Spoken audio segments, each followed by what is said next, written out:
Ternyata kita semua ini ya, saya terutama sedih sekali gitu atas apa yang disampaikan oleh beberapa orang termul ya, yang kemudian mengajukan laporan ke Polda gitu ya, tentang pemalsuan status pendidikan atau riwayat pendidikan dari Rismon ini ya.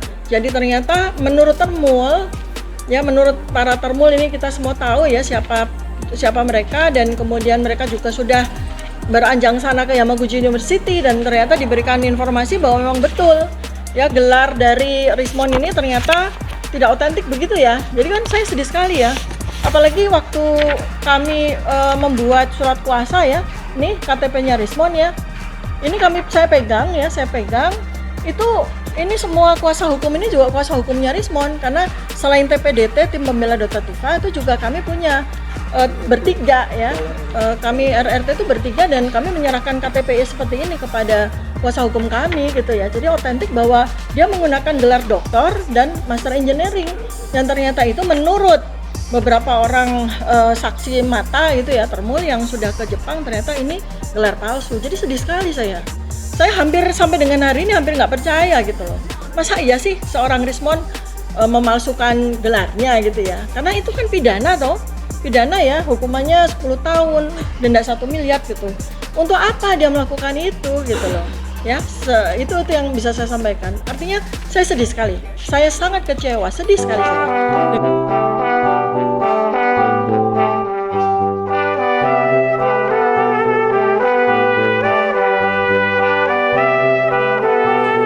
Bismillahirrahmanirrahim. Assalamualaikum warahmatullahi wabarakatuh. Waalaikumsalam.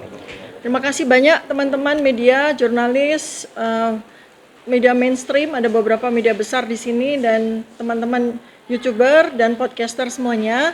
Ada beberapa juga yang live ya. Saya ucapkan terima kasih dan atas dukungan dari seluruh masyarakat Indonesia terhadap kami ya. Jadi di sini saya Dr. Tifa bersama dengan TPDT, tim pembela Dr. Tifa, akan menyampaikan dan akan menjawab semua pertanyaan yang diajukan kepada saya dan para penasihat hukum kami, begitu ya. Silahkan, mungkin karena banyak sekali juga item-item atau topik-topik yang sekarang ini sedang menjadi polemik, maka perlu saya berikan informasi, perlu saya luruskan apabila memang ada disinformasi, dan saya perlu melakukan klarifikasi juga apabila ada berita-berita atau informasi-informasi yang tidak benar terkait dengan saya dan kaitannya dengan polemik dugaan ijazah palsu Presiden ke-7 Joko Widodo ya. Baik, saya akan buka. Pertama adalah topik pada sore hari ini cukup banyak ya. Pertama adalah barangkali mungkin ada pertanyaan tentang SP3 dari Rismon yang sudah diperoleh oleh dia gitu. Kemudian juga mungkin terkait dengan apa yang kami lakukan sekarang ini ya. Jadi TPDT sekarang ini sedang melakukan 2 hal penting. Yang pertama adalah kami menulis surat ya kepada Kajati, Kepala Kejaksaan Tinggi DKI Jakarta, yang tentu saja pada beberapa waktu yang lalu itu sudah menerima pelimpahan berkas dari Polda Metro Jaya. Tetapi kemudian berkas itu setelah dikembalikan lagi kepada Polda Metro Jaya, itu sudah berbulan-bulan ada di Polda Metro Jaya tanpa kejelasan. Padahal menurut undang-undang seharusnya Polda Metro Jaya itu 14 hari maksimal ya untuk mengembalikan berkas kami kepada kejaksaan gitu ya, untuk kemudian dilakukan review lagi, tapi ternyata kan tidak ya. Maka karena itu kami mengajukan surat kepada Kepala Kejaksaan Tinggi DKI Jakarta, CQ Jaksa Penuntut Umum ya. Ini nanti yang mungkin akan menjadi hal yang kedua. Kemudian berikutnya lagi adalah kami juga merespon surat yang ditujukan dari Polda Metro Jaya ya kepada Kajati Daerah Khusus Jakarta ya, yaitu tentang pemberitahuan perubahan penerapan pasal ya tanggal 30 Maret 2026. Ini juga penting sekali untuk kami sampaikan juga kepada masyarakat supaya paham sekali dengan situasi yang ada ya. Kemudian selanjutnya juga kami sekarang ini juga sedang mengajukan permohonan untuk pembukaan barang bukti yang diajukan oleh Polda, yang dikumpulkan oleh Polda, yang kita semua tahu jumlahnya ada 709 dokumen ya. Itu adalah hak bagi seluruh warga negara Indonesia untuk mengetahui 709 dokumen itu. Apabila ternyata Polda tidak merespon, ini kami sedang menunggu respon mereka ya. Apabila Polda Metro Jaya tidak merespon, maka nanti akan kami ajukan sengketa, gugatan sengketa ya ke KIP ya, seperti itu. Jadi ada beberapa, mungkin teman-teman media bisa memulai dengan mengajukan pertanyaan terkait dengan beberapa topik yang akan kami berikan informasi. Silakan. Mulai dari SP3 dulu ya. Ya. Siapa dulu? Sini dulu gitu. Ya. Ini kan per hari ini Polda Metro resmi menggugurkan status tersangkanya Rismon gitu ya. Oke. Dan Ya. si SP3 itu sudah dikantongi sama Rismon. Oke. Tanggapan dari Dr. Stin gimana? Ya, tanggapan saya ya sebetulnya itu berita gembira bagi siapa sih gitu kan ya. Itu kan yang penting ya. Jadi pemberitahuan SP3 penetapan SP3 kepada Rismon itu bikin bahagia siapa, itu yang paling penting loh ya. Karena kan sejak awal ya, ini sudah hampir ulang tahun ya, tanggal 30 April 2025 sudah hampir ulang tahun pertama. Orang yang paling khawatir tentu saja dengan perkara ini bukan kami, bukan saya ya. Ini dalam hal ini adalah saya ya, Dr. Tifa. Kan bukan saya yang khawatir. Apabila kemudian semua materi ataupun kebenaran yang sudah kami ungkapkan dalam 1 tahun ini kemudian diketahui oleh khalayak, pasti ada pihak yang paling khawatir. Siapa sih pihak yang paling khawatir? Ya tentu saja Pak Joko Widodo gitu ya. Jadi tanggapan saya adalah bahwa sepertinya Pak Joko Widodo ini membuat sebuah strategi di mana dia mengharapkan atau dengan segala macam termasuk yang sampai ke saya juga ya, bujukan-bujukan untuk RJ dan sebagainya yang sudah disampaikan oleh para termul beberapa waktu yang lalu secara gencar pada saya dan secara tegas saya tolak ya. Dan itu adalah strategi dari Pak Joko Widodo untuk agar seluruh tersangka itu mengajukan RJ dan kemudian akan diberi SP3. Seperti juga yang masyarakat ketahui ya, bahwa ada 3 pihak yang melakukan jalur itu ya, jalur pengampunan itu kan gitu ya, yaitu Egy Sujana, kemudian Damai Hari Lubis ya, mengajukan pengampunan dan kemudian disusul dengan Rismon gitu kan, seperti itu. Nah, mestinya dalam beberapa kurun waktu kemarin itu Pak Joko Widodo ingin semuanya gitu ya. Ya saya, ya Mas Roy Suryo, ya Bu Kurnia, ada Pak Rizal dan Bang Rustam Effendi mestinya gitu ya. Jadi artinya saya bisa membaca begini. SP3 Rismon itu dijadikan sebagai sebuah gimmick gitu ya, atau sebuah offering ya kepada para tersangka ini agar mereka mau, atau termasuk saya itu mau untuk mengajukan RJ, sowan ke Solo ya, kemudian mengajukan SP3 dan sebagainya gitu ya, seperti itu ya. Jadi tanggapan saya itu.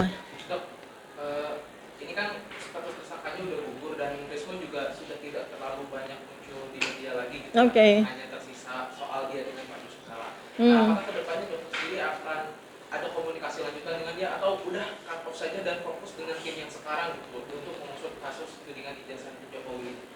Iya, sebetulnya ini khusus ya kalau saya bicara tentang Rismon gitu ya. Ya ada kekecewaan sangat mendalam dan juga saya sampaikan pada sosial media terutama Twitter ya. Karena kami berangkat berjuang bersama-sama tuh tanggal 15 April 2025 dan kemudian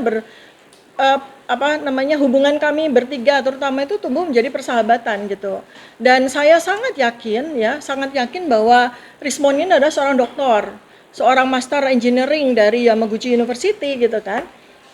Dan itu berkali-kali dia sampaikan juga ya pada kami gitu kan, bagaimana dia cerita tentang bagaimana dia kuliah dan meraih doktor dan masternya di Jepang gitu ya, dan kami sangat percaya gitu. Bahkan beberapa kali juga pada podcast juga kami bertiga menyanyi himne Gajah Mada dengan sangat khidmat begitu ya. Jadi itu adalah sebuah kebanggaan gitu. Saya bangga punya adik kelas, punya junior yang sepintar Rismon gitu ya. Tapi kemudian ya kecewa gitu ya, sedih sekali gitu ya. Ternyata kita semua ini ya, saya terutama sedih sekali gitu atas apa yang disampaikan oleh beberapa orang termul ya, yang kemudian mengajukan laporan ke Polda gitu ya tentang pemalsuan status pendidikan atau riwayat pendidikan dari Rismon ini ya. Jadi ternyata menurut termul ya, menurut para termul ini kita semua tahu ya siapa mereka, dan kemudian mereka juga sudah beranjang sana ke Yamaguchi University dan ternyata diberikan informasi bahwa memang betul ya gelar dari Rismon ini ternyata tidak otentik begitu ya. Jadi kan saya sedih sekali ya. Apalagi waktu kami membuat surat kuasa ya, ini KTP-nya Rismon ya. Ini saya pegang itu ini semua kuasa hukum ini juga kuasa hukumnya Rismon karena selain TPDT tim pembela Dr. Tifa itu juga kami punya bertiga ya. Kami RRT itu bertiga dan kami menyerahkan KTP seperti ini kepada kuasa hukum kami gitu ya. Jadi otentik bahwa dia menggunakan gelar doktor dan master engineering yang ternyata itu menurut beberapa orang saksi mata gitu ya, termul yang sudah ke Jepang ternyata ini gelar palsu. Jadi sedih sekali saya. Saya hampir sampai dengan hari ini hampir nggak percaya gitu loh. Masa iya sih seorang Rismon memalsukan gelarnya gitu ya? Karena itu kan pidana toh. Pidana ya, hukumannya 10 tahun, denda 1 miliar gitu. Untuk apa dia melakukan itu gitu loh. Ya, itu yang bisa saya sampaikan. Artinya saya sedih sekali. Saya sangat kecewa, sedih sekali saya dengan fakta ini. Berarti intinya akan langsung cut off dan tidak akan berkomunikasi lagi dengan dia dalam kasus ini dan lebih fokus dengan tim-tim yang ada sekarang gitu. Apa gimana? Ya memang udah lama juga, kita juga sudah lama sebetulnya tidak punya komunikasi dengan Rismon ya, karena kan dia sibuk dengan Gibrannya gitu kan, sibuk dengan bukunya Gibran Endgame, kemudian dia juga sibuk sekali dengan KM50, dengan Jessica Wongso gitu ya, bahkan dia juga bikin buku gitu kan, buku yang dia juga share ke media gitu kan, dia sibuk sekali gitu loh. Jadi saya perhatikan itu pada beberapa bulan yang lalu itu Rismon ini nggak fokus pada ijazah gitu loh. Jadi dia fokusnya banyak, termasuk misalnya dia menerbitkan buku yang rekayasa barbuk digital oleh Puslapor Polri gitu ya. Buku seperti ini nih dia edarkan gitu ya dengan foto yang jelas dari 3 jenderal ya, Jenderal Tito Karnavian, Jenderal Muhammad Nuh Al-Azhar dan Jenderal Krisnamurti gitu ya. Ini kan buku dia dan kemudian dia juga membuat buku tepat pada saat kami launching buku Jokowi's White Paper ya, itu dia juga menerbitkan buku dia ya. Itu adalah potongan ya dari buku Jokowi's White Paper. Ya tepat pada hari yang sama gitu loh. Jadi dia ini ya buku Jokowi's White Paper ya. Jadi dia itu fokusnya banyak gitu loh, nggak cuma ijazah. Jadi selama memang kami itu nggak komunikasi dengan intensif seperti dulu ya, seperti itu. Terakhir itu tanggal 26 Februari 2026 ketika saya launching buku saya nih. Buku saya Otak Politik Jokowi ya. Ini saya launching di sini di restoran ini memang biasa kami gunakan untuk tempat rapat dan berkumpul serta konferensi begitu ya. Itu Rismon hadir dan bahkan juga memberikan preface, memberikan beberapa statement begitu ya seperti itu. Dan kami baik-baik aja, fine-fine aja. Jadi kalau misalnya ada pihak yang melaporkan dia laporan polisi gitu ya, itu bukan urusan kami ya, itu urusannya Rismon. Begitu. Tambahkan mungkin bisa. Kan dia juga sekarang berstatement akan menantang analisa soal buku sendiri. Gimana pendapatnya? Dia akan menantang sudah mendapatkan soal analisa buku itu. Ya begini loh ya. Jadi terlepas dari fakta ya bahwa ternyata Rismon ini tidak berhak untuk menyandang gelar doktor dan master engineering dari Jepang. Ini berdasarkan informasi dari beberapa orang termul yang ke Jepang gitu ya, dan kita semua juga tahu bahwa mereka itu sudah melaporkan laporan polisi kepada Polda ya, artinya itu kan otentik ya. Saya juga punya komunikasi sedikit dengan para termul itu yang juga saya kenal ya, memang mereka dapat data bahwa memang Rismon itu tidak lulus dari Yamaguchi dan bahkan ada surat kematian palsu begitu kan, seperti itu. Itu terus terang bikin saya sedih. Ya, kita tidak pernah punya masalah dengan Rismon. Saya, Mas Roy, terutama kita bertiga RRT itu nggak pernah punya masalah dengan Rismon. Terus terang ya, kami ya berdua itu sama-sama punya keraguan, punya pertanyaan besar gitu terkait dengan gelarnya Rismon beberapa bulan yang lalu. Tapi karena kami menganggap dia sahabat, bahkan kami menganggap dia adik, kami tutupi gitu loh. Kami tutup, kami berdiam diri aja. Kok aneh ya dia nggak bisa bahasa Jepang misalnya begitu. Terus kemudian ternyata ijazah dia warnanya beda dengan ijazah asli Yamaguchi. Kami tutup itu gitu loh. Kami nggak ngomong, kami diam saja. Itu anggap kami nanti Rismon akan punya penjelasan yang ilmiah begitu ya gitu. Sehingga aneh juga kalau kemudian Rismon menantang-nantang kami dan sebagainya, itu aneh juga. Kita nggak pernah punya masalah dengan dia gitu loh. Ya gitu. Dia mengajukan SP3 ini karena dia ada kritik laporan tentang ijazahnya itu bohong atau dokumen bohong. Iya. Ya, saya kan juga saya juga klarifikasi ya kepada beberapa pihak yang ke Jepang kan, saya klarifikasi gitu kan. Nah, saking saya penasaran, saya akan rencanakan untuk ke Jepang juga, ke Yamaguchi University gitu. Dan termasuk juga ke Universitas Mataram ya, karena saya nggak mau gitu loh. Saya tidak percaya kalau Rismon itu gelarnya palsu. Saya nggak percaya. Karena itu saya harus membuktikan sendiri ke Yamaguchi University. Saya mau membuktikan sendiri. Saya berharap di sana saya ketemu ijazah Rismon. Saya berharap saya ketemu riwayat pendidikan Rismon. Saya berharap saya ketemu tesis S2 dan disertasinya Rismon di sana. Saya berharap itu. Begitu juga dengan rencana saya ke Universitas Mataram. Saya mau ketemu rektor, ketemu dekan dari Fakultas Informatika. Karena saya berharap di sana Rismon memang jadi pegawai di sana, jadi dosen di sana. Begitu juga dengan Universitas Brawijaya, yang mana Rismon beberapa kali pernah jadi staf pengajar di sana. Saya ingin apa? Bukan membuktikan bahwa Rismon itu palsu aja, enggak. Saya pengen ketemu ijazah asli Rismon. Karena dia adik kelas saya di UGM, saya nggak mau dia palsu gitu. Ya. Dalam waktu dekat ya. Dalam waktu dekat. Karena sama ya. Jadi kalau ke Yamaguchi University tentu saja karena habis Mei ya, karena kan saya dapat cekal 6 bulan. Terakhir itu Mei 2026 dan sejak itu ya saya akan insya Allah akan ke Jepang untuk melihat di mana Rismon kuliah. Ya. Itu tadi, mau ikut. Dan saya pengen sekali dapat fakta bahwa gelar yang dipasang sama Rismon di KTP ini gelar yang benar. Saya pengen sekali ini gelarnya benar. Jadi termul tuh keliru gitu loh. Saya pengen sekali itu. Ya. Kemarin juga dari pihak dokter kan nyebut temul-temul. Dan dari dalam temul itu dokter ketar-ketir dengan kuatnya ketiga. Tanggapan dokter gimana? Siapa itu? Siapa yang bilang saya ketar-ketir? Dokter bilang tadi temul ada yang ngomong kayak gitu. Oh, termul. Kan bukan saya yang ketar-ketir. Tanggapan dokter gimana? Kalau yang dikatakan termul buat saya itu receh aja sih. Mereka kan biasa melakukan intimidasi seperti itu. Anda tahu deh, 12 bulan ya kita berjuang sejak bulan April 2025 sampai April 2026. Pernah nggak lihat saya down atau saya kemudian Tidak jadi ketakutan atau saya mengucapkan statement-statement yang tidak konsisten dan sebagainya? Pernah nggak media melihat saya? Nggak kan? Nah, tetapi yang mencela-mencele, yang tidak konsisten itu kan malah para termul sendiri kan gitu. Pak Al-Katiri mau bisa ditambahkan silakan, Pak. Terima kasih. Saya tambahkan ya. Kita per topik aja karena ini diskusi pertanyaan pertama adalah Rismon Ya. biar tuntas dari Dokter Tifa maupun dari kami. Jadi intinya begini. Anda kan sudah berkali-kali mendengar bahwa mereka itu menyatakan bahwa 3 orang ini tidak akan diampuni.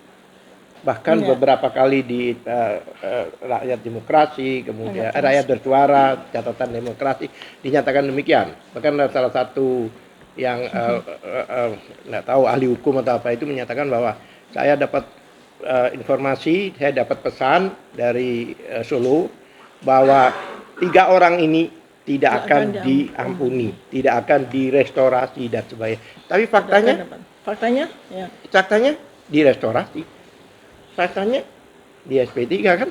Nah, oleh sebab itu seperti Rismon katakan berkali-kali, dia mengatakan bahwa saya ternyata keliru, dia bilang. Ternyata sejak 3 bulan yang lalu saya menemukan fakta baru. Dia selalu mengatakan demikian. Padahal sebelum dia mengajukan restoratif justice ke Barreskrim tanggal 3 Maret 12 hari sebelum itu dia menjadi ahli. 18 Februari dia jadi saksi ahli di CLS Solo. Iya, jadi ahli. Dengan kalau memang 3 bulan sebelumnya dia menemukan fakta baru, berarti yang diucapkan di Solo itu seharusnya fakta baru, bukan isi buku ini. Iya. Ya kan? Itu kan faktanya kan ini. Kedua lagi ini yang dinyatakan beliau ini. Kalau sesuatu yang palsu, ya kan? Kalau tidak digunakan, ya belum kena delik. Belum kena hukum. Ini faktanya kan sudah digunakan. Dipakai. Pada waktu dia ahli, dia diminta KTP, ya kan? Pada waktu dia buat surat kuasa, Pakai alamat KTP. ini dasarnya, ya kan? Ini pidana ini, karena digunakan. Apa benar itu? Kemudian prosesnya ini kita juga akan menyusuri di kecamatan ini apa benar, ya kan? Apa instansi di situ atau apa namanya otoritas di situ Ya. mengeluarkan ini.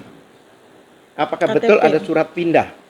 Mhm. Ya kan? Jadi banyaklah artinya perbuatan-perbuatan yang dilakukan ini yang melanggar hukum. Termasuk tadi bikin sebagai ahli di persidangan, ini jelas dia dikenakan sebagai sumpah palsu. Ada pasalnya.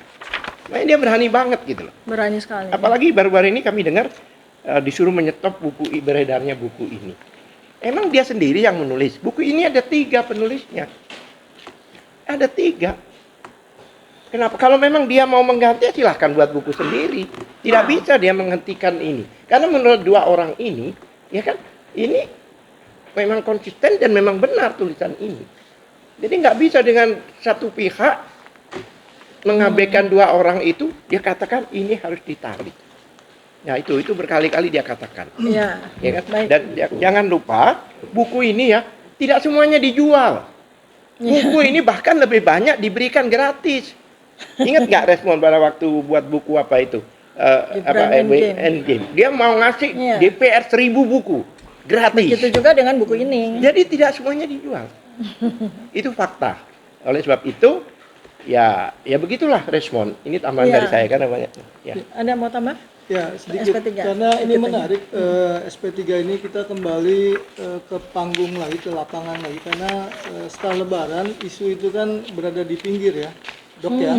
Tidak balik lagi kepada isu tentang ijazah apakah asli atau tidak. Yang kedua juga tentang betul atau tidak ada pencemaran nama baik. Isu ini yang sebenarnya yang core-nya jadi yang intinya. Sementara yang lainnya pinggir-pinggir, terkait dengan rekayasa foto Dr. Tifa atau yang lain itu kan hal yang bukan yang core-nya. Nah, dalam hal ini ketika bicara tadi SP3-nya Rismon, kita seolah ditarik kembali kepada inti. Apakah ijazah itu asli atau tidak? Declare tadi dari Rismon misalkan. Jadi asli Bahwa ijazahnya. dari halaman bukunya ada 400 halaman yang menurut beliau itu adalah dengan 400 itu bisa menunjukkan bahwa itu asli. Yang awalnya Ini adalah 700 halaman. 700 halaman. Ya. Ini punya Rismon saya keluarkan nih 400. Ini bukan 400 halaman ya tulisannya Rismon ya. Hanya 200 halaman. Karena yang 200 halaman lagi itu adalah suplemen. Rumus-rumus dan sebagainya yang seharusnya tidak ditempatkan di tengah buku.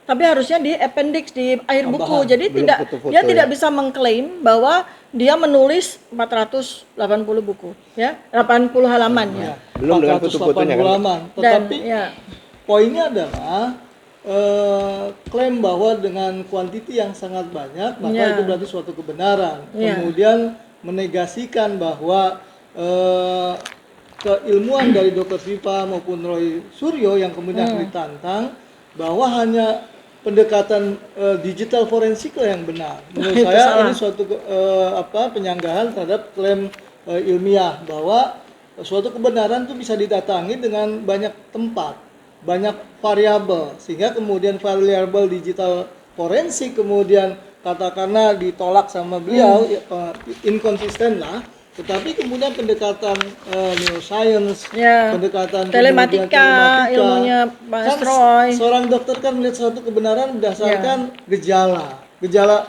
kok begini sih Pak Jokowi perilakunya, dan kemudian misalnya Pak JK fotonya ya, membuat anatominya. seorang justru kalau ya paling gampang tunjukkan sajalah ijazah.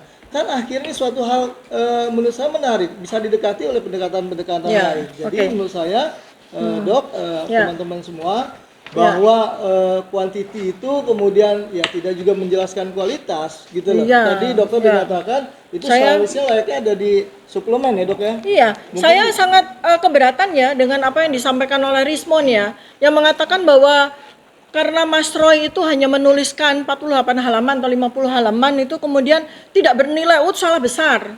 Ya, kemudian juga ya yang menunjukkan bahwa ini Rismon saya juga jadi bertanya apakah dia benar-benar seorang ilmuwan yang layak memegang gelar ya, karena bagi kami para ilmuwan tidak boleh ya, tidak boleh kita melakukan justifikasi terhadap ilmuwan yang lain yang bukan kompetensi kita. Jadi dari awal ya saya seorang neuroscientist begitu ya, itu saya teguh kepada ilmu saya.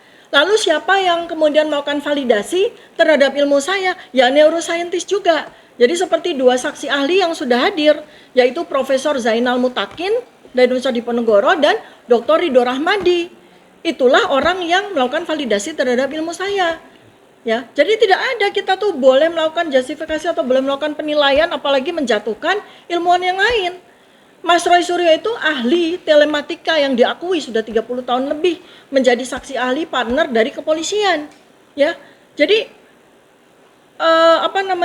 legitimasi atau pengakuan keilmuan itu ada dua, ya. Legitimasi itu ada dua. Satu dari dia seorang akademisi, ya, Pak Roy Suryo itu adalah seorang dosen sama seperti saya. Kemudian yang kedua adalah pengakuan secara empirical base, yaitu pengalaman. Dan kita tidak boleh melakukan judgement kepada orang yang bukan kompetensi kita, gitu loh. Nah ini saya mah jadi bertanya kepada Rismon, benarkah dia ilmuwan? Sebab ilmuwan tuh tipikalnya nggak seperti itu, karakter ilmuwan tuh nggak seperti itu. Menurut saya akhir-akhir ini Rismon kok seperti preman ya, bukan seperti ilmuwan lagi, seperti yang kami kenal beberapa bulan yang lalu. Dan kami kagum dan kami bangga gitu loh. Tapi kok akhir-akhir ini Rismon ini bukan lagi seperti ilmuwan, seperti luntur gitu. Makanya saya mau tanya, ini Rismon masih pegang KTP ini nggak? Jangan-jangan gelar yang ada di KTP ini juga luntur juga, hilang juga gitu ya. Kita perlu pertanyakan. Makanya seperti yang tadi disampaikan oleh Pak Alkatiri ya, kami akan ke Desa Klaten ini juga, ke Kalikotes ini untuk melihat di Dukcapil di Klaten sana. Ini KTP-nya Rismon bener apa dari Pasar Pramuka nih gitu loh. Iya kan? Karena kalau iya kita perlu ini pidana loh. Kenapa? Kalau KTP ini cuma dikantongin di dompet, nggak dipakai apapun silakan. Tapi begitu KTP ini dipakai di Polda, di pengadilan, nah ini persoalan gitu loh. Jadi hati-hati Rismon ini kalau melakukan statement ya bermain hukum gitu ya. Lah ya kan nantang-nantang begitu kan ya. Ya bukan ancaman ya, masih nantang-nantang seperti itu. Buat saya sih itu anak kecil. Bocil nantang-nantang begitu, bukan ilmuwan. Ilmuwan tidak begitu. Ilmuwan. Kenapa? Nggak nyesel juga kan, itu pengalaman ya, artinya pengalaman berjumpa dengan seseorang yang berani gitu loh, pakai gelar yang tidak berhak untuk dia sandang, lalu kemudian kemana-mana dia bicara tentang ilmu dan sebagainya. Saya juga perlu sampaikan di sini, sangat mustahil Rismon akan menjadi saksi atau ahli dari polisi atau meringankan Pak Joko Widodo, sangat tidak mungkin, karena yang pertama ditanyakan adalah gelarnya dia dulu nih. Kalau dia tidak punya gelar doktor, tidak punya gelar master apalagi nih gelar penipuan, dia tidak punya hak untuk menjadi saksi ahli di pengadilan manapun. Ya, jadi itu yang perlu dipertegas oleh siapapun. Nah, di kalangan Termul sendiri sekarang juga terjadi Devi Timberna kok, pecah kok.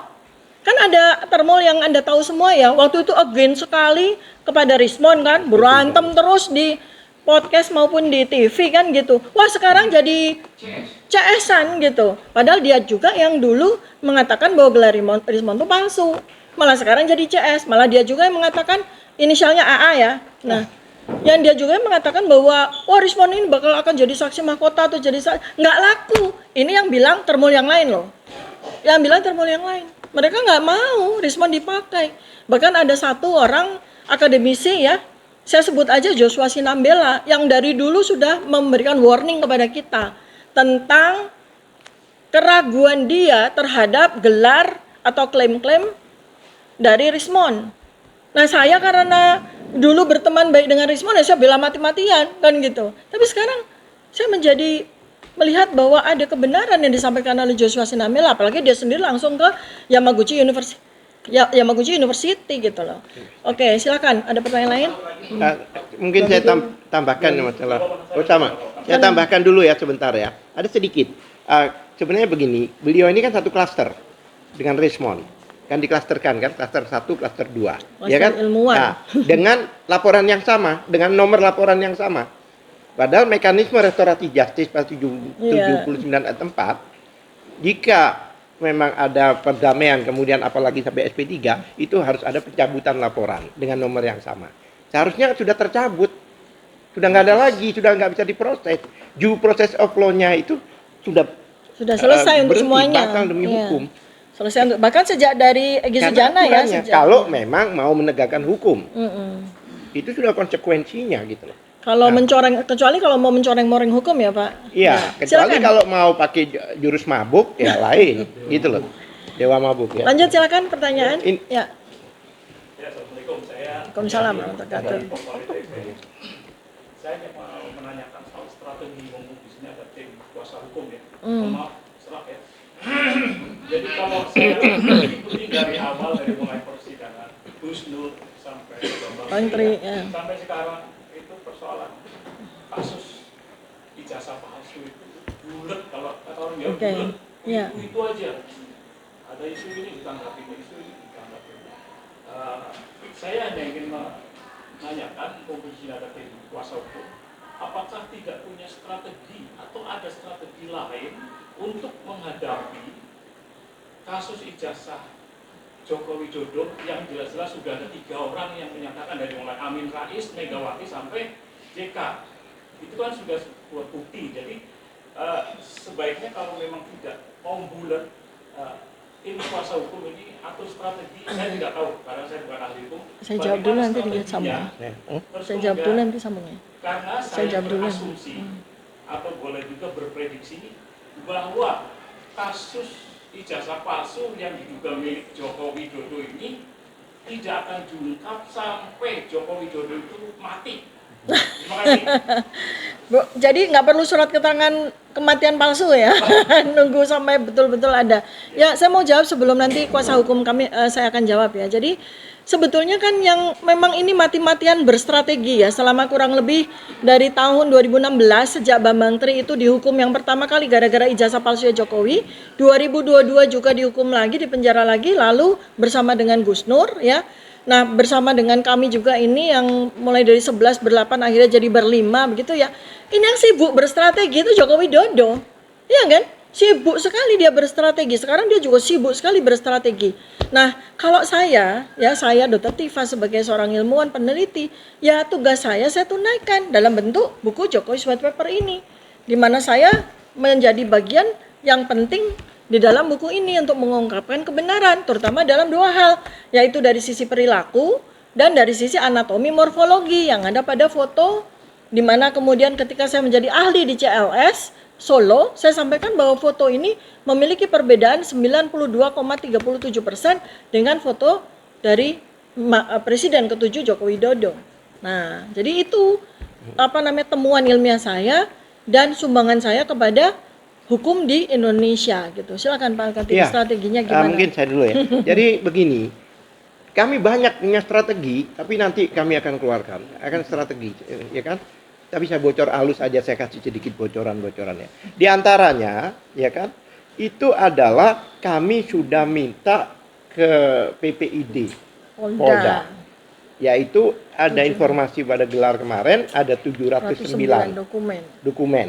Bahkan yang ada dari UGM juga dihitamkan semua. Padahal ada ketentuannya dihitamkan Harus itu. dibuka. Ada uji konsekuensi. Apa benar ini harus ditutupi? Itu kami tanyakan, 709 dokumen itu. Dan juga kami minta ijazah yang selama ini tidak ditunjukkan dengan jelas, maksudnya diberikan dengan jelas, itu dibawa nanti ke persidangan. Oleh sebab itu kami sudah pada waktu itu ditolak oleh mereka dengan alasan pasal 17A kalau nggak salah menyatakan bahwa kalau sudah masuk ranah hukum tidak bisa lagi, itu keliru. Karena pasal 2 ayat 4 dari Undang-Undang KIP itu jelas menyatakan bahwa Terbuka. jika demi kepentingan publik umum yang lebih besar, maka walaupun masih dalam proses hukum itu harus dibuka. 1. Kedua, itu kan bukti-bukti yang mentersangkakan kita. Masa kita nggak boleh tahu? Aneh kan? Kamu salah, ini buktinya. Kan nggak lucu. Kenapa tidak terbuka? Seharusnya kan dibuka. Oleh sebab itu, kami pakai mekanisme KIP, kami sudah ajukan ke atasan karena ditolak seperti itu. Kita tunggu. Kita tanggal 4 kemarin 10 hari kerja ya, 30 hari kerja. Jika tidak dijawab seperti Dr. Tifa tadi katakan, kami akan ajukan sengketa permohonan sengketa di KIP. Ya. Nah itu untuk melihat langsung ijazahnya kami minta untuk dihadirkan dan otomatis tahu kan KIP selama ini kan luar biasa, ya kan? Nah, nanti pakai jalur itulah kami akan lakukan dan kami juga ingin melihat 709 ini makhluk apa? Iya. Masa membuktikan satu surat dengan 109 surat yang lain. Alim banyak itunya ya. Ini logika orang awam aja udah gak kena, apalagi hukum. Kalau soal strategi, nanti mereka akan kaget nanti apa Ya. strategi kita yang kita keluarkan. Bentar, saya- Kita punya sedikit. jurus-jurus yang Ya, masih ada beberapa yang sudah kita kami sembunyikan. ya. Dan sebetulnya begini, dengan apa yang sudah kami lakukan, dengan pengungkapan penelitian kami di Jokowi's White Paper, itu ternyata memberikan motivasi kepada para ilmuwan yang lain ya. Contoh seperti Pak Dr. Bonatwa Silalahi, ilmuwan administrasi publik. Beliau sudah mengeluarkan bukunya, hasil penelitian tentang terkait dengan ijazah juga kan. Bahkan beliau memberikan simpulan, ijazah Jokowi tidak ada. Nah, kalau kami, ijazah yang diupload oleh Dian Sandi, berdasarkan penelitian kami nyatakan itu palsu, 99,9. Menurut keyakinan kami dan menurut bukti ilmiah yang kami temukan. Ya. Nah, Pak Bonatwa Silalahi bahkan menyatakan bahwa ijazah Jokowi itu tidak ada. Nah, kemudian ada 3 orang ilmuwan yang lain dipimpin oleh Dr. Leoni Lydia ya dari Bandung ya, yang sekarang ini sedang fight juga dan bahkan dapat 100 dokumen ya. Wah, ini luar biasa ini. Jadi siap-siap aja kalau memang betul-betul mau kita ungkapkan kebenaran ini, ya inilah saatnya gitu. Ya, Ya, Pak. boleh. Ya, Ini pertanyaan menarik ya. Sebenarnya standar aja ya. Strategi apa sih kami di tim kuasa hukumnya Dr. Tifa? Pertama, litigasi yang tadi sudah lakukan dengan kemudian pendekatan-pendekatan mendampingi Dr. Tifa, bahkan persiapan kita kalaupun harus ke pengadilan itu litigasi. Dan hari ini yang kita lakukan dengan media ini dan non-litigasi. Itu yang kemudian kami lakukan. Di samping juga kami melakukan pendekatan diskusi-diskusi yang kami lakukan di kampus-kampus, misalnya seperti itu. ya. Tapi ada satu strategi untuk tidak menyampaikan strategi, itu adalah strategi. Karena apa? Ya dong. Itu saya bercanda. Tentu saja. Nah, Ya. maksud saya gini, ketika non litigasi yang kami lakukan, kan teman-teman selalu mengharap ada ujungnya. Dalam proses hukum kan ada 2. Ujungnya tujuan positif, tapi caranya juga harus positif, due prosesnya juga harus positif. Jadi kalau kata teorinya Albert Merton itu tujuan positif, cara harus positif, atau bahasa agama wal basul haqqa bil batil. Tujuannya jangan mencampurkan yang hak dengan yang batil. Ya. Tujuannya benar, caranya juga harus benar. Nah, artinya gini, ujungnya ini adalah hukuman kan, hukuman putusannya ijazahnya hasil atau tidak. Sebenarnya ada hal lain yang harus kita perhatikan. Hukuman sosial dari masyarakat juga terjadi hari ini. Ya. Masyarakat membaca, kenapa sih ini berlarut-larut? Yang dirugikan kita semua kan. Kata salah satu elit politik yang menyatakan bahwa ya gampang saja, tunjukkan aja ijazahnya selesai. Tetapi pernyataan itu kemudian menyebabkan ya isu ditarik ke tempat yang lain, penistaan agama dan lain Saya mau sebagainya. baca ini. Silakan Dok. Oke. Mungkin itu. Ya, ini kesempatan sebelum ada pertanyaan lainnya, saya mau membacakan surat yang kami ajukan kepada Kepala Kejaksaan Tinggi DKI Jakarta ya. Perihal permohonan penghentian pra penuntutan P19 ya. Jadi dengan hormat saya Tifauzia Tiasuma ya, alamat dan sebagainya diwakili oleh koordinator nasihat hukum kami ya, yang dikoordinatori oleh Pak Abdullah Al-Katiri ya. Dengan ini menyampaikan permohonan penghentian pra penuntutan atau P19 dengan alasan sebagai berikut ya. Bahwa ya saya Tifauzia Tiasuma status sebagai tersangka saat ini sedang menjalani proses penyidikan di Kepolisian Polda Metro Jaya berdasarkan beberapa laporan polisi. Ya, Anda tahu kan, laporan polisinya Pak Insinyur Pak Joko Widodo, kemudian beberapa orang yang lain ya. Kedua, bahwa penyidik telah melimpahkan berkas perkara ke Kejaksaan Tinggi DKI Jakarta dan JPU telah melakukan pengembalian berkas perkara atau P19 kepada penyidik guna dilengkapi. 3. Bahwa menurut catatan kami, berkas tersebut telah diterima kembali oleh penyidik pada tanggal 2 Februari 2026. 4. Bahwa berdasarkan pasal 61 ayat 3 KUHP Undang-Undang Republik Indonesia Nomor 20 Tahun 2025, penyidik wajib melengkapi berkas perkara melalui penyidikan tambahan sesuai koordinasi penuntut umum dalam waktu paling lambat 14 hari, terhitung sejak tanggal diterimanya pengembalian berkas perkara dari penuntut umum. 5. Bahwa terhitung dari tanggal 16 Februari 2026 hingga tanggal surat ini dibuat 16 April 2026, penyidik telah melampaui waktu 14 hari, namun belum mengembalikan berkas perkara tersebut kepada penuntut umum.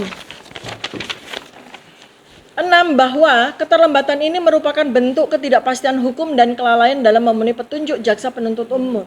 Berdasarkan alasan-alasan tersebut di atas, kami mohon kepada Bapak Kepala Kejaksaan Tinggi DKI Jakarta untuk menghentikan pra penuntutan perkara atas nama T. Fauziatia Suma, saya sendiri selaku tersangka. 2. Memerintahkan penyidik menghentikan penyidikan karena tidak terpenuhi kelengkapan berkas dalam tenggat waktu yang ditentukan oleh undang-undang.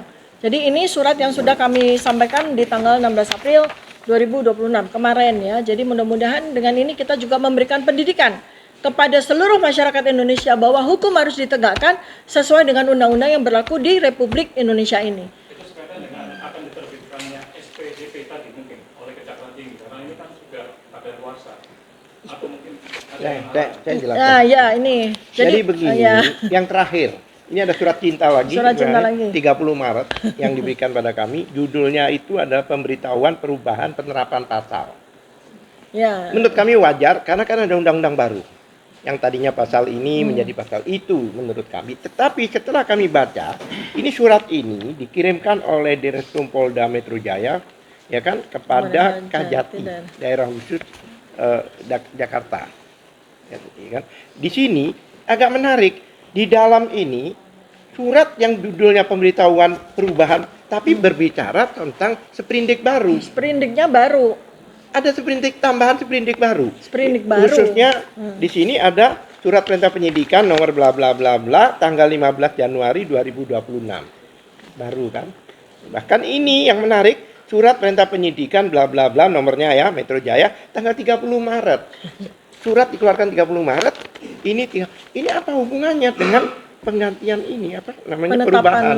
Penerapan pasal. Begitu kami lihat ternyata ditambahin orang-orang baru, yaitu yang tadinya sudah tidak dilibatkan kembali, seperti kelompoknya Abraham Samad dan sebagainya, itu kelompok kembali.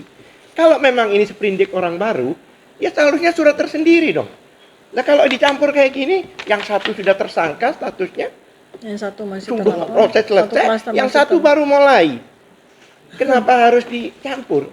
Ini yang saya tanya, apa dasarnya? Perkap kek, undang-undang kek? Nah, kami juga mengamati, ini hal yang aneh. Kemudian di dalam mentersangkakan mereka itu sudah jelas dengan pasal yang sudah ditetapkan. Sejak waktu awal. Ya, Awal. sejak saksi jadi Tapi pelapor. dengan perubahan ini ada tambahan pasalnya pasal beda baru. lagi gitu loh. Ada tambah pasal baru. Kan seharusnya nggak boleh. Jadi Oh, ini sepertinya trikinya Polda. Jadi surat ini bingung ini apa judul ya, dan menurut isinya kami ini beda. trikinya Polda. Kenapa? Karena kan kalau mengikuti undang-undang tadi yang sebetulnya saya tuangkan dalam surat saya kepada Jaksa Kajati ya, itu kan artinya sebetulnya berkas kami itu sudah kadaluarsa.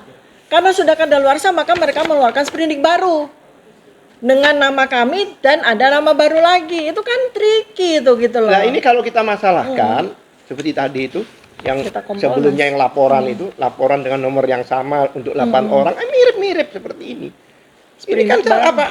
Kenapa dicampur antara itu terlapor triki itu, Pak. dan orang yang sudah status tersangka bahkan sudah dilimpahkan ke kejaksaan. Berarti apa? Penyidik nggak boleh berinisiatif. Jadi nasi basi dicampur nasi baru dibikin nasi goreng. Gitu. Jadi berkas kami ini sudah basi, karena biar berkas ini tidak basi lagi, maka dibikin berkas baru dicampur. Iya. Itu Yang yang lucu terjadi satu. gitu. Yang satu belum dimulai, yang Yang satu sudah basi, tersangka. sudah kadaluarsa. Bahkan dalam kuasaan sudah dilimpahkan ke Kejaksaan. Dalam pelimpahan itu sepahaman kami, penyidik sudah nggak boleh lagi utek-utek. Sudah nggak Iya. boleh. Udah. Jadi apapun juga yang diarahkan oleh jaksa, petunjuk jaksa itu yang dilaksanakan. Pertanyaan saya, apakah surat ini petunjuk jaksa? Petunjuk jaksa dikembalikan ke jaksa. Ini sebenarnya SPDP untuk orang baru. Bukan perubahan pasal. Pasalnya juga ngaco. Ada pasal baru 242. Tadinya nggak ada. Ada 242 ini. Terus kemudian yang lagi, kalau memang ada perubahan pasal, seharusnya pasal KUHP lama menjadi KUHP baru. Masih dicampur. ternyata. Dicampur. Jadi KUHP lama tetap dipakai, Jadi KUHP baru dipakai. 310 ini pakai KUHP lama. Allahu Akbar. Kemudian 434 pakai KUHP baru. Jadi 310 ini pencemaran nama baik, 434 itu adalah fitnah. Seharusnya kan dua-duanya baru. Kenapa masih dipakai? Katanya perubahan. Jadi hukum ini benar-benar di porak-porandakan gitu loh. Jadi kami bingung, sehingga kami itu ingin tahu apa sih yang terjadi. Oleh sebab itu kami siap sebenarnya untuk menghadapi semua ini, ya kan? Jadi Polda ini melayani siapa sih? Kejaksaan jelas. ini melayani siapa? Hukum ini dipaksa untuk melayani siapa gitu loh. Kok Barangkali bisa-bisanya bisa Tony dipakai yang seperti barangkali. itu? Ada Mas Tony mau tambah? Saya betul dong bahwa kapal itu tidak akan diungkap sampai Joko Widodo mati. Ya kita buktikan nanti. Kita Silakan, tunggu bersama Bang Tony. Pak Ali.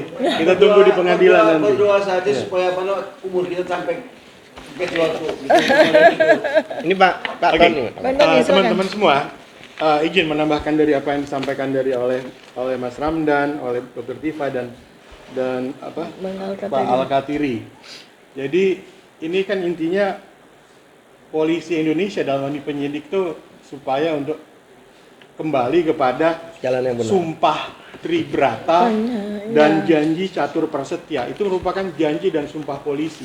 Kalau polisi melaksanakan dalam proses penyidikan ini melaksanakan dengan sesuai Tribrata dan catur prasetya, insya Allah masalahnya selesai dan perkara ini stop gitu loh. Dan hal ini juga sudah dinyatakan juga oleh mantan Wakapolri Pak Ogroseno ya, Dr. Diva ya. Iya, betul. Karena apa tadi dalam satu perkara ada 3 tersangka, 1 bisa dapat RJ, 2 tidak. Ini sangat tidak lazim. Padahal laporan polisinya Nah, 1. Laporan polisinya 1. Demikian pula yang di Egy Sujana dan Damai Hari Lubis.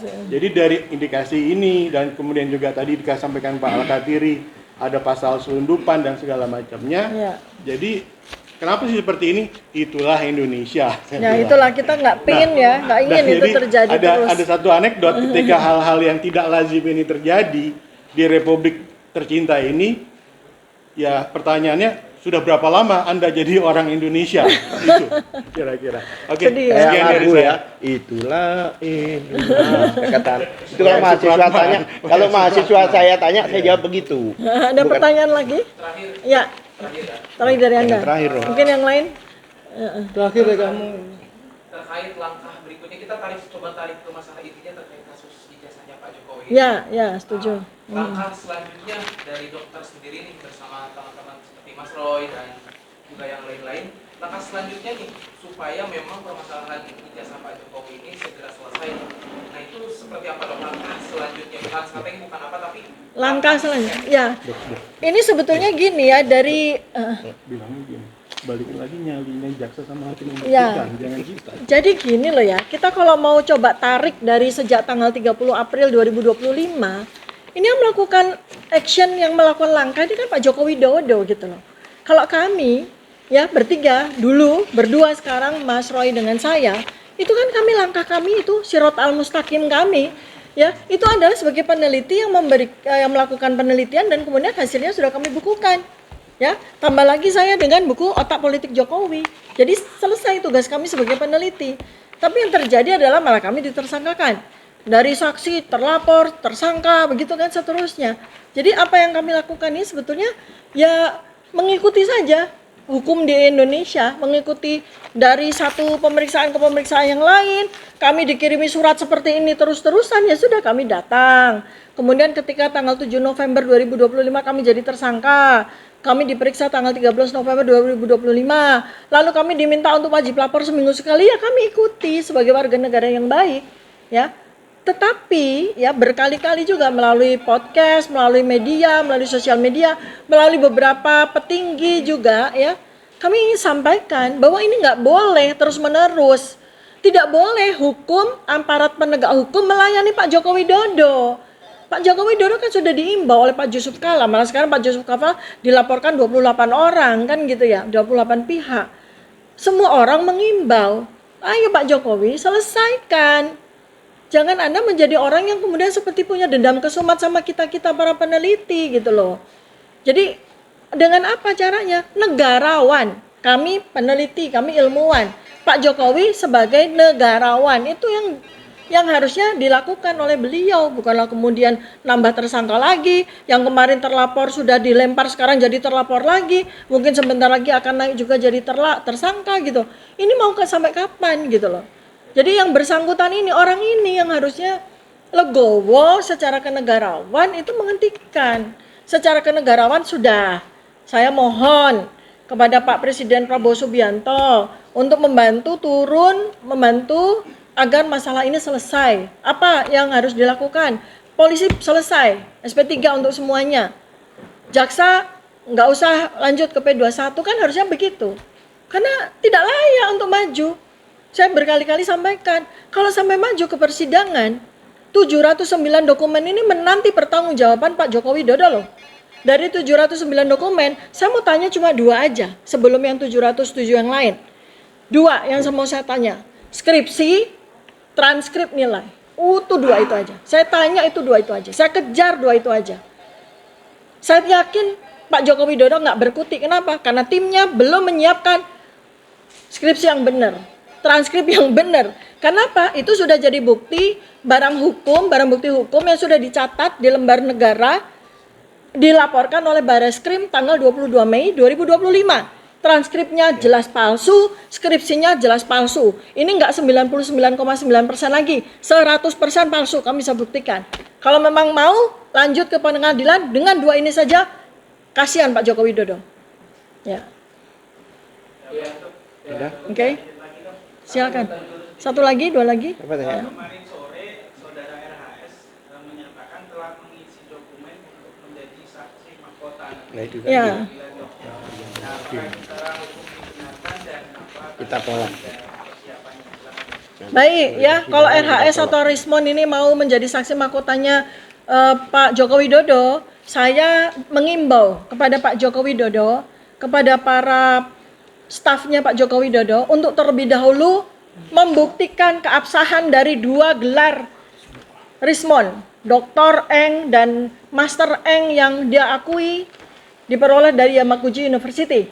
Kalau dia mampu membuktikan bahwa dia benar berhak menyandang gelar Dr. Eng dari Yamaguchi University dan Master Eng seperti yang ditulis di dalam dokumen KTP ini, silakan dia jadi saksi. Tapi kalau tidak, kita akan membuat sejarah Indonesia makin hitam dengan menghadirkan seorang penipu di persidangan.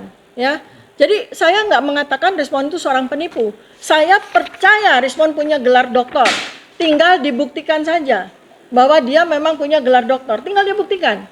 Kalau dia tidak mampu membuktikan, atau para termul yang sudah ke Yamaguchi University mampu membuktikan bahwa ijazah atau gelar doktornya Rismon ini palsu, maka yang menyatakan Rismon penipu itu bukan saya. Yang menyatakan Rismon penipu adalah para termul yang datang ke Yamaguchi University. Oke, ada lagi? Cukup. Dokter siap untuk dari proses pengadilan. Enggak sih.